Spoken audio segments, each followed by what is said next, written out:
So let me show you how to connect YouTube to your smart TV that's on a different Wi-Fi network. Okay, so to demonstrate this, I'm actually going to turn off my Wi-Fi and use my mobile data, but the TV is on Wi-Fi. So what you need to do is use a code.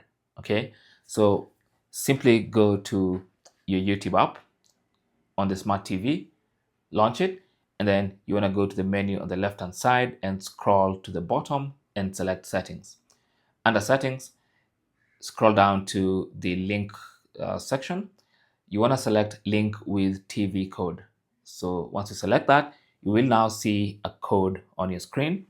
So now what you want to do is simply on the YouTube app, just swipe down and tap on this profile icon in the bottom right corner, and then tap on settings in the top right corner. That opens up your YouTube settings page. So from here, you want to scroll and find the option watch on TV. Select that, and then you have options here. One of the options should be enter TV code. Okay, so you want to enter the code on your TV.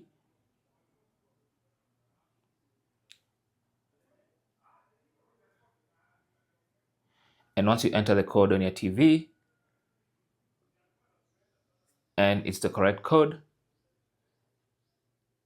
just click on the connect button like that.